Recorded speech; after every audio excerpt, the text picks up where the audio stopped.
76ers off to a hot start, leading the East with a 6-1 record. Before the season, Ben Simmons was mentioned in potential trade rumors involving Rockets star James Harden. All right, let's welcome in Kendrick Perkins for this debate.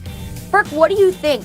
76ers, they're doing so well. So should they even entertain, or really should they just reject any and all offers as far as trades go for Harden? Well, right now, if I'm the Philadelphia 76ers, Charlie, I'm gonna stand pat. I'm not gonna even entertain a trade. And one word describes why. Yeah, I said it, Max, and I'm gonna tell you why. Because of chemistry. You were Mr. You got to trade for James Harden. Yesterday, you were Mr. That. No. I said you have to take in consideration and you have to entertain it before the season started. Excuse me if I'm wrong for saying that you have to entertain for trading for a guy that led the league in scoring for 3 consecutive seasons, a guy that's averaging 33 points and 10 assists right now this season. I said it preseason, but I also said this, Max. I said keep a close eye on the Houston Rockets and keep a close eye on the Philadelphia 76ers and see where they're at and see how they're doing. And right now, when you look at this Philadelphia 76er team, they are the best team in the Eastern Conference. Doc Rivers have this team playing together. Joel Embiid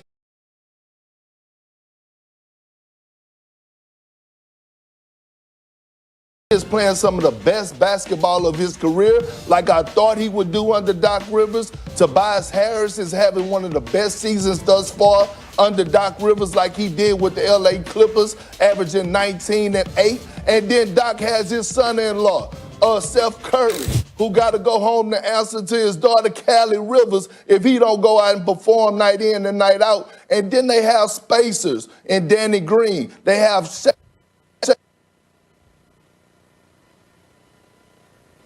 street. All right, Max, you might have to pick it up here. What do you say in response to what Perk has to say so far? See that? The basketball gods. I know. The basketball gods had to cut off that nonsense. Perk was there talking about James Harden, lauding James Harden. They got to trade for James Harden. What did I tell you? The more at first I understood, I was like, yeah, of course, James Harden, and he can, the outside shooting and everything. The more I thought about it, no, man, no. Number one, you saw the KD is back. See, that's something I was wrong about.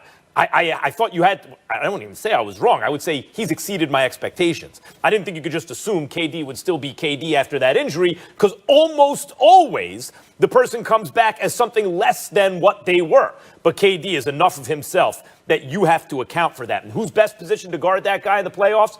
Ben Simmons, who last year, until he got hurt, I thought was the best defensive player in the world. You know who the best defensive player in the world this year is, I think? Joel Embiid. I think he's been the MVP of the league so far, both ends of the floor. He's the best player on the best team and the best defender on that team. Even better than Simmons so far this year. And you know who else has been great? And you mentioned Tobias Harris's offense. His defense has been excellent. I can't believe I'm saying it. I won't put on blast who said this to me, but someone, a coach, I mentioned, hey, Tobias Harris, at least he can defend. You know, he's a versatile defender. Even if he's not very good at it. And the coach told me, yeah, he can't defend all 5 positions. But he can this year. He's been excellent on defense this year. And by the way, part of that is Joel Embiid, right? Because Joel Embiid is the safety net, and Tobias Harris can look good when you got that back there. I'm not discounting his effort, but that's how good Embiid has been. This has, and you bring up Seth Curry, not only can shoot it, he can shoot it off the dribble. He can hook teammates up. He's playing a little bit more like his brother. And Danny Green, and all that points to is Daryl Morey. You got, one of the best executives in sports now at the helm of that team. The team he left, not so good. The team he's on, suddenly extraordinarily good. No, you shouldn't trade for James Harden, as I told you before the season started. Yeah, but Max, before the season started, I didn't say do it. I didn't say it was a guarantee. I said you have to entertain the conversation, and you do. You can't just say a guy that's been in the MVP conversation for the last 4 or 5 years, every single year, that you're not going to entertain trading him and getting him to Philadelphia. That's why I said you have to evaluate and keep a close eye on it. See, Max, the difference between you and I is that I'm not married to my statements, okay? You be ready to put a ring on it. You just like Beyonce. And you ready to stick with it. You ready to stick with it. I'm the when you say empiricist on something. this show. I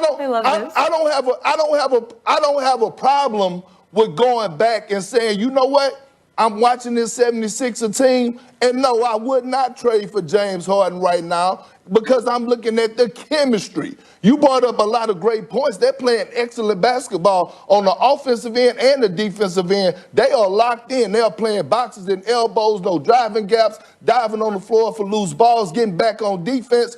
But what I'm saying is the chemistry. The joy that I'm watching in Joel Embiid, the joy that I see in Ben Simmons, no bad body language. The bench is up, clapping, cheering for one another. A guy hits the floor, I see 3 or 4 guys sprinting there to help him up. This is why I'm saying I would not trade for James Harden right now if I'm the Philadelphia 76ers. And they have came out to a great start. The Doc Rivers effect, having them buy into their roles and being stars in their roles, Max. So you can't just say because I said in preseason that I would trade for James Harden that I said something wrong.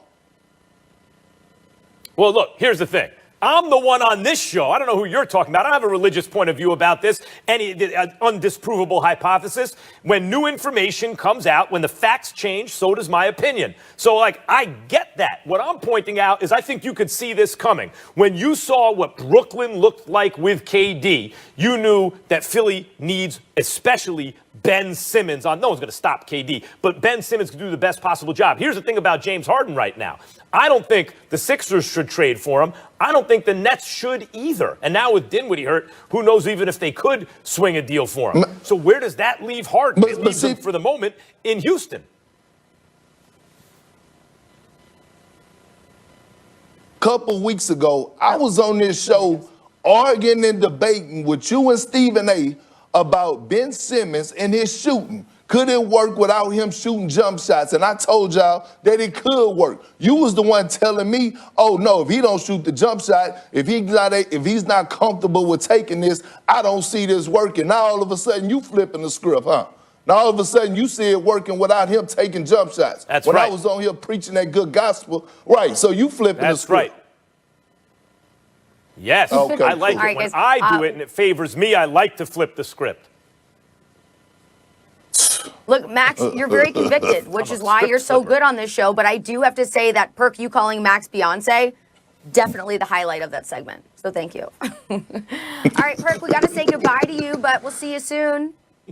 All right, let's get back to the NFL, shall we? Wild Card weekend on the way. We have more fallout from Doug Peterson's controversial benching of Jalen Hurts on Sunday. While speaking on 94 WIP yesterday, Eagles running back Miles Sanders did not hold back.